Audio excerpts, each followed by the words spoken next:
You know, just to start with, BattleBots is about kids, it's about education, it's about hands-on learning, it's about getting kids interested in math and physics and make school make sense. That's the whole point of it. Kids copy what they see on TV, and if they're copying this, they're doing something good. They're building something, they're touching stuff, and that's kind of why we're here. Hopefully we're a inspiration to get them to do something or get off their iPads and do something real and have fun with it.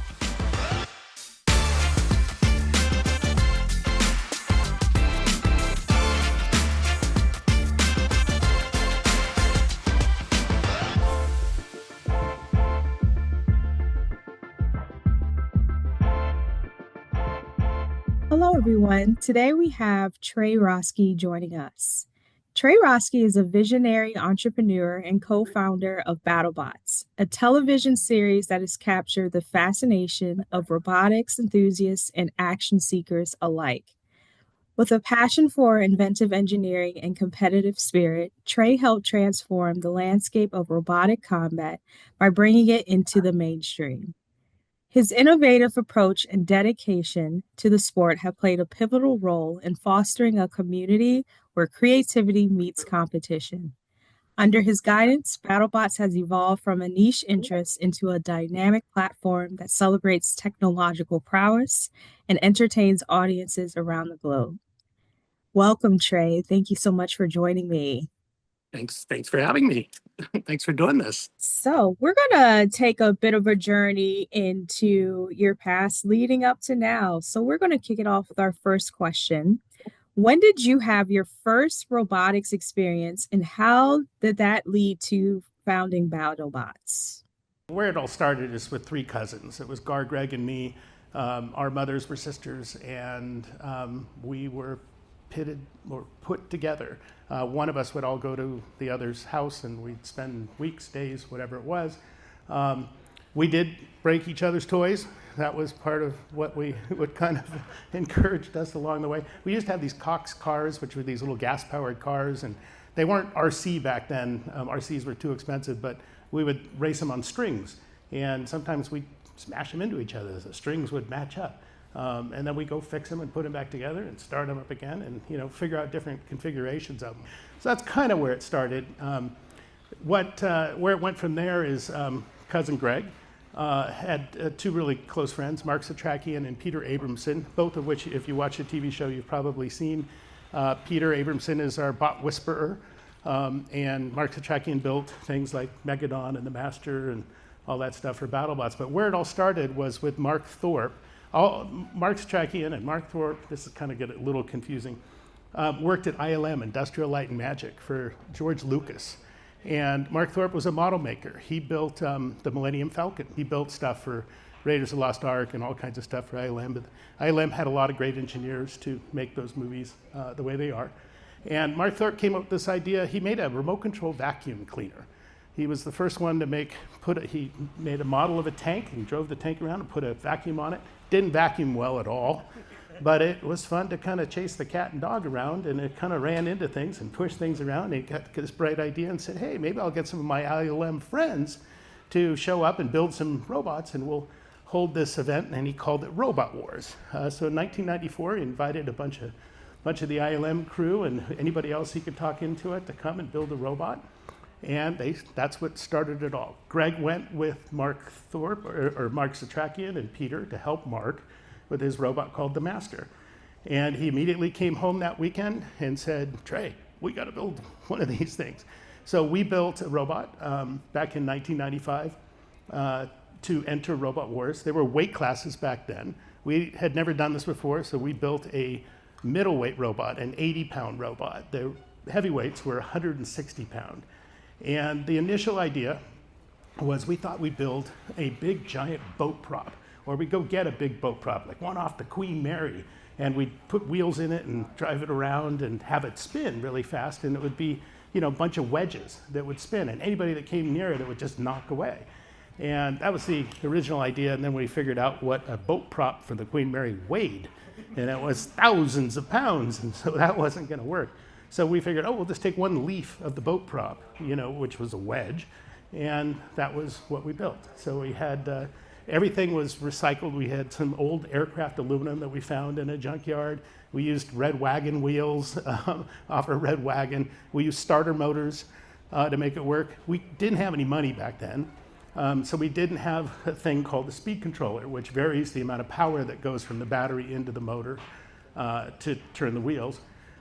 We used light switches and the servo motors that came with the transmitter we bought. My mom loaned us $200 to buy this transmitter, and it came with a couple servos, and we used those servos, would click the light switches on and off, and that's what would give power. So when it clicked it forward, it gave full bore. You got the full voltage of the robot going forward. And so it was very, very hard to drive. If you can imagine, you'd have to click both sticks, or both light switches would have to click on at the exact same time to kind of go straight. It was very, very fast. And this kind of but this difficultness in driving made La Machine what it really was, and why it became, so famous, at least that first year. To try to make it go straight was impossible. So what I would do is back it up. I was the driver. I would back it up and try to line it up with the opponent, get as far back as I could, and then try to hit both switches forward, and it would race across the arena. It would run about 25 miles an hour really, really quickly and slam into the opponent. We were the first wedge, and we ended up winning the middleweight competition, and we had a melee back then. Back then, we had all the robots that were still working after the one-on-one they put in the arena, and we'd let them loose, and there was one left. That would be the winner of the melee. La Machine ended up winning its one-on-one, then the melee, and it ended up beating robots twice its weight. We stacked them all up in the corner. They were smoking. We were hooked in that time. My dad always said, you never want to be in the paper, and I made it to the Wall Street Journal. They mentioned my name, and I had won La Machine with, so we were hooked. And anyway, long story short, we started BattleBots, and here we are today. So that is such an amazing story. Thank you. Just hearing that, how it started out, just hanging out with your cousins, your trio, and how that unfolded to where you are now. That's such an amazing story. So we'll get ready for our next question, which is, BattleBots and the hobby of robot building seem to span the generational divide. What do you think draws so many people, young and old, to the sport and hobby? I think it spans age groups because it's something we can do together. And again, it's something we're equal with. It's grandfathers and their grandchildren and granddaughters and grandsons and people who just like to build stuff. We had to build things in the past. The older generation, they had to work on their cars. I think it spans generations because it gives us an opportunity to do things together that is not common in our world or society as we know it today. So there's a lot of separation today.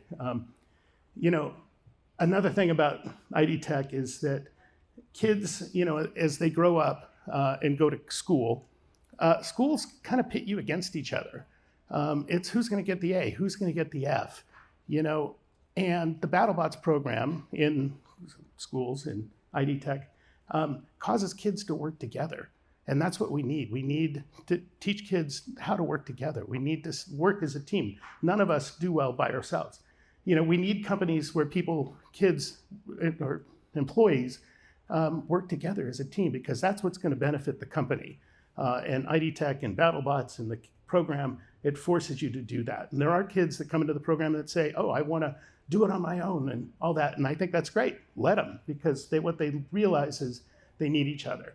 And one kid might be good at wiring. One kid might be good at the electronics. One kid might be good at the building of the wires and the wheels and traction, or the weapon idea or something like that. And when they work together, I think that's huge. And it's something that a lot of programs and a lot of things in life and school don't do. Excellent. So next up, we're going to talk about mentorship. So it seems like mentorship often plays a large role in the success of young and new teams. Could you talk a bit about how you've seen that manifest? Mentorship, or teachers, are so important. I look at, I kind of scratch my head and I wonder if a parent didn't teach a kid to stand up, would we ever learn to stand up on two legs? It's a teacher. It takes a parent to get otherwise we'd probably crawl forever. it takes a parent or a teacher or a mentor or somebody like that to actually say, okay, here's how we do it. They look at you, you're a role model to a certain extent. Oh, there's dad, walking around, or mom walking around. And you lift the kid up and you start walking. And I think that's something that ID Tech does with our camps is they really get kids they give them the tools, they show them a way to do it, and then they expand on that, and the kids start asking the right questions and building things and making all that education make sense. Amazing. So, with technology advancing every day, new AI tools emerging in almost every sector, how is BattleBots adopting to new technology and encouraging innovation? We have a couple AI robots. I don't know if you guys realize this, but AI has been around in BattleBots for quite a while. Another female engineer, Zoe Stevens, built Chomp, I don't know, 5-6 years ago. And Chomp was an AI robot. It's one of the only robots to beat ByteForce. It was the first robot to beat ByteForce. ByteForce was undefeated for a long time. But Zoe's robot had a hammer that would come down, and she programmed the LiDAR and the cameras on board to sense when the robot was in the perfect spot, fired the weapon, and it nailed the chain and took out the opponent and took out his weapon and ended up winning. So I look at AI and our implementation of AI, and one of the face-off new robots, Orbitron, is an AI robot, and there'll be some videos released on YouTube coming up pretty soon that'll show it off. And it's been here, I think, 4 or 5 times to compete. First couple times it didn't do well at all. It did pretty well the third and fourth time, and the 5th time, I'll let you see that on YouTube when it comes out here shortly. But it's a cool idea. I look at, there's a lot of AI thinking out there. So if you watch the NFL and football, there is an AI robot or a walking robot that they've tried to brand. And I look at that and I kind of wonder, it's interesting when it's part AI or AI against human or that kind of thing. But if it's a AI or a robot against a robot and there's no human element in it, I just don't know how exciting that would be to watch, to be honest with you. I think it would get really boring really quick. There is some competitions or challenges out there. I know NASA has one for soccer. Anybody that can make a robotic soccer team that can play the top soccer team or win can get $1 million or whatever it is. Nobody's been able to do it yet, but I know there are challenges out there. I just, once it becomes AI and AI, I don't think that's going to be worth watching. It's about the human element that's in it, and so I hope we stick to that, and I think that BattleBots will try to push that. Even though we're allowing AI in, we want the human element to beat it in the long run. So it's a perfect segue, what you meant about the little leagues and talking about our younger viewers and are the kids that are interested in it. So what advice would you offer to parents whose children are eager to build their first robot? Any resources that they should look into? So kids that want to build BattleBots, I suggest you start small. Building a 250-pound robot is hard and heavy and difficult. It's something you just don't flip over and work on the bottom by yourself. You need a team of people, or something to help you do that.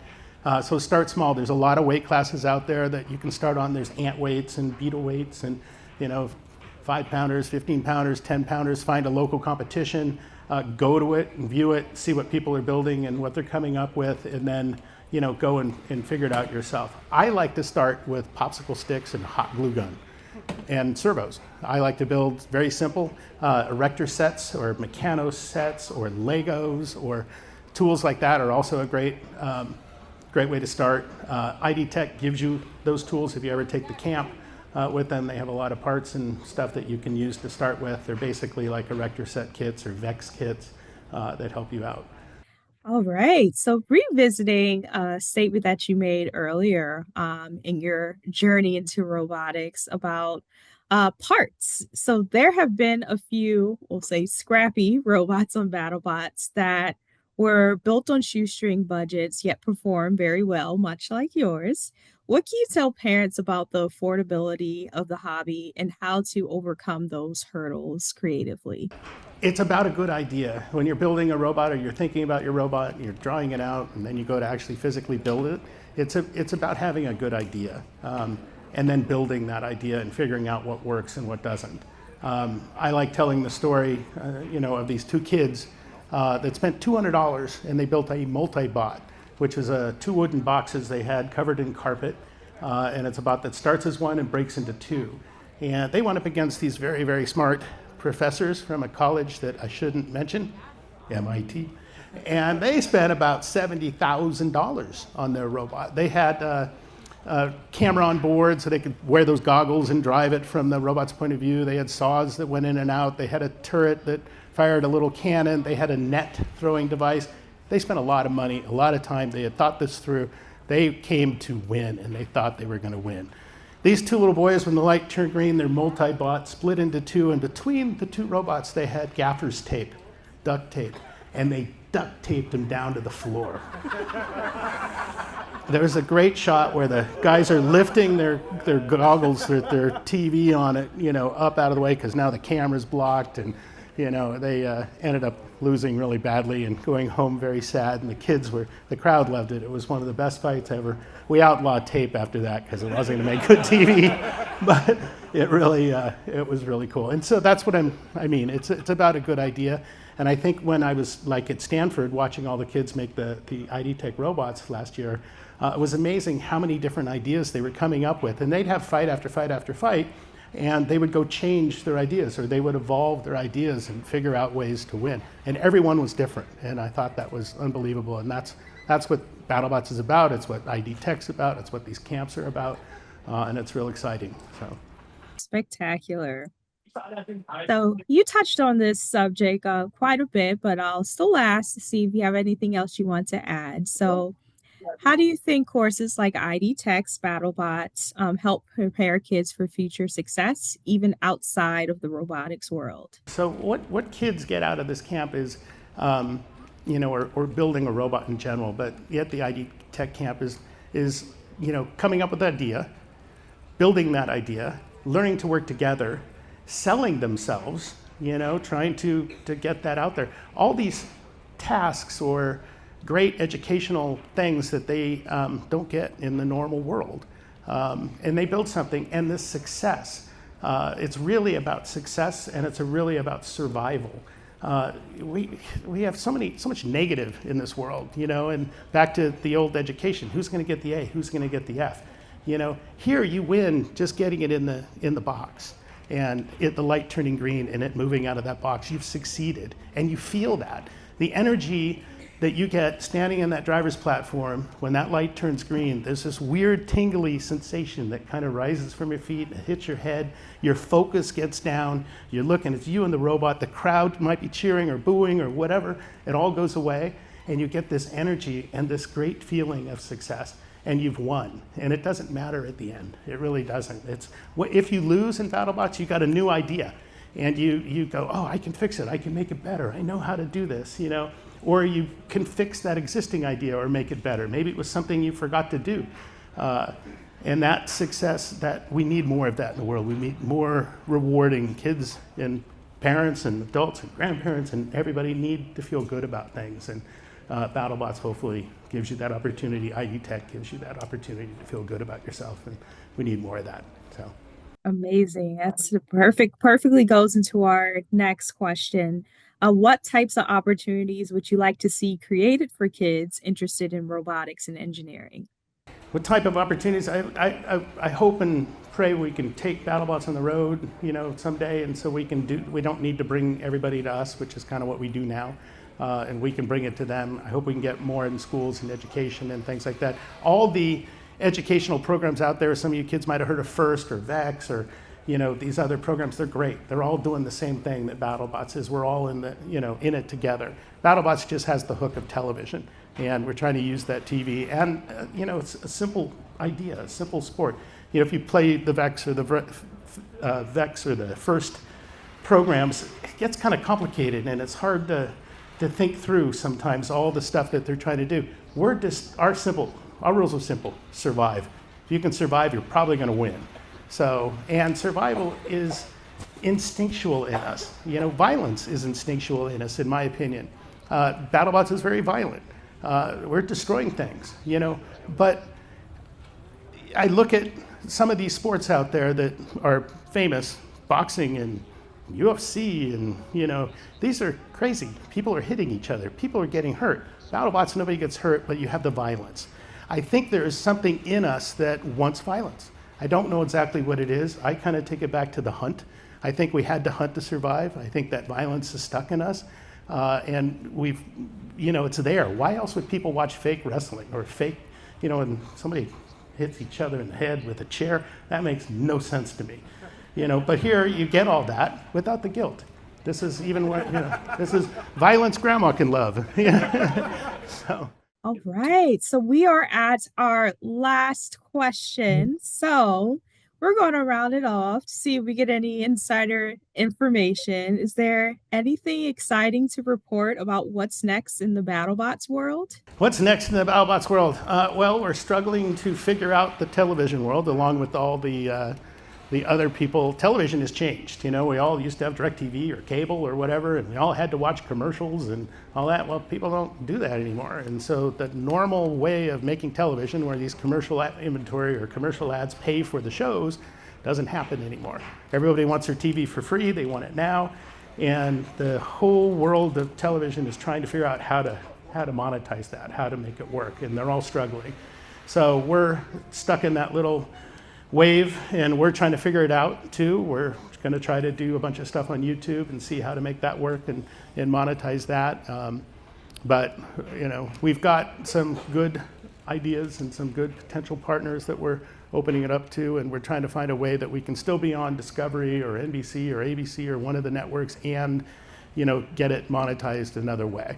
And not have to charge the networks as much as we used to be able to do the show. It's an expensive show to do for a television show, but it is so important for us to stay on TV. TV is, I call it the Little League theory. You can't have pro baseball without Little League, and you can't have Little League without pro baseball. They need each other. Kids need to watch television, see the baseball game, get motivated, and go out there and want to play baseball. BattleBots, we're all equal here, and I think that's kind of the beauty of it. So if you got kids that want to go to ID Tech, it's a great camp. It really is. We worked almost 2 years on the curriculum with them, and they're still evolving it and making it work. So thank you for coming. Take it away. Everybody give it up for Trey Red Hot Roski!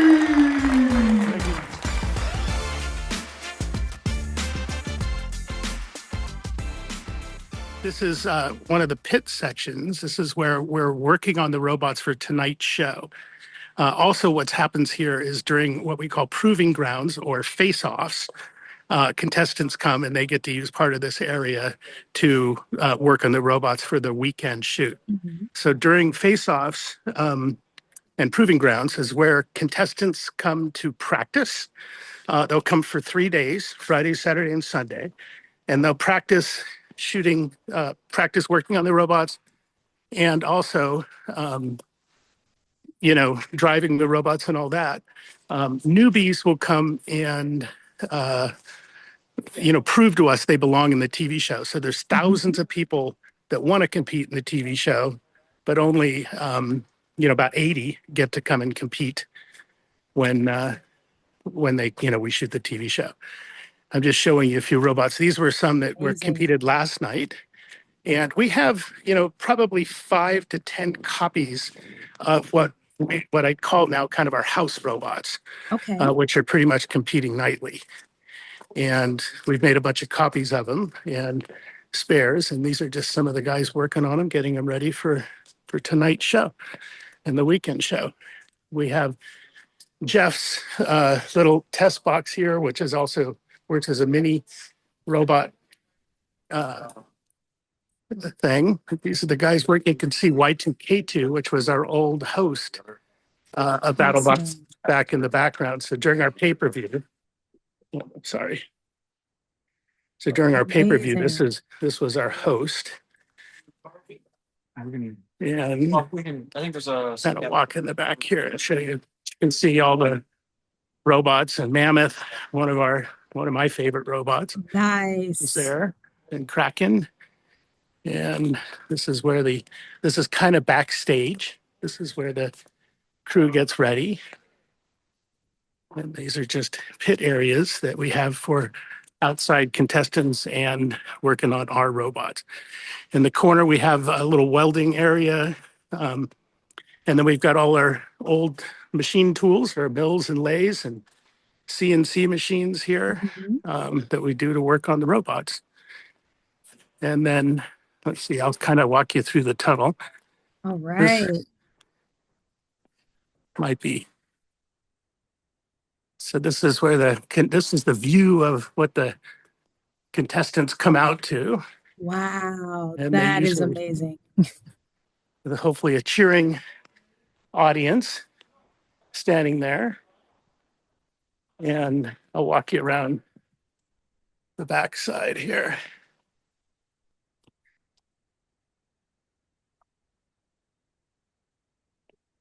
Surprised it.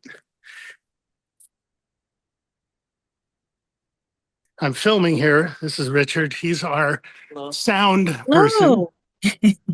and he's the one who makes the magic happen with our filming. And then you've got the soundboard on. Is it lit up? Let me come get a image. And that's where Amazing. yeah. And then the lighting. It's amazing technology these days and what they can do on these boards where they used to be massive boards. Now they can, computers help control them and tell them Hmm. what to do. Yes, they do. Say hello. Hello. Hello. So this is, if I can get a good shot of it, this is the Whopper, we call it. It controls the weapons in the arena and randomizes everything. So okay, here's a shot for you for the council. And I'll go back the other way too. But I'm not very good at this. I'm learning anyway. You're right. Oh, this But is amazing. yeah, that's where they sit and they push these buttons over here and basically control the cameras and lighting. And these actually control the focusing of the cameras and everything, which they do back here. And then on this side of things are the decks that record it digitally. Mhm. And then we got some editing machines and some old school technology. Here's one of the trophies for the face-offs Nice. that we give out. So it's a washer. So we have the giant nut is for the TV show or the Hmm. champ of the tournament, and then we have the bolt, which is given away, as various prizes for the coolest robot or best engineering or Right. whatever. And so for these face-offs, we had to make a washer, and they all actually work together. So you can screw the nut into the bolt and put the washer on, and it's pretty cool. So Love that. yeah, this is the giant nut, There it and is. this is La Machine 2. So this was the second La Machine that Greg and I built. Okay. Um, it had a pneumatic Nice. cannon, if you look under there, uh, that Wow. ended up blasting out through this little hole um, and would fire around. This is actually a little what I would call an ID tech classroom here at BattleBots with a TV, and it's got the drawers full of tools that the kids can get used to. These are some cool robots out on display. Uh, so Wow. that's this is a new one made by Will Bells and team called Hot Mess. There's the original Ginsu, Hmm. which is one that I made way back when. It was actually a Happy Meal toy. And I'm sure you'll recognize Minotaur, Yes. Boomstone. And this is an interesting, this is also art, but this is how a lot of robots are made now, is they just take a piece of metal and either they laser cut it or water Hmm. jet cut it. And then the parts come and you'll see the notches, in the thing. That's how they put it together to weld it. So they'll actually use those notches to hold it together. And then Jackpot, obviously our very Nice. famous. And then part of the store, we sell some of the broken parts. So there's a Nightmare that I ended up breaking. Here's Ice Wave, one of my favorite robots. He's got the internal combustion gas engine. Yes. He started as a little kid, Mhm. in our BattleBots IQ, our high school and college program, and TazBot. And here's some broken parts in our store, and we sell some of the broken parts, little Nice. trinkets, which people buy. I didn't think that was going to go over very well, but Right. apparently it's amazing. Yeah. And we got guides. This is actually made by the witch doctor. Mhm. Andrea made a coloring book. And this is what B is for BattleBots, both made by her. We got BattleBots Amazing. official guide and hats and all your traditional type stuff. We even got a plushie with Rusty. Nice. Yeah, This is Rusty. great. Yeah. Thank you so much for taking this time. This was a really amazing chat.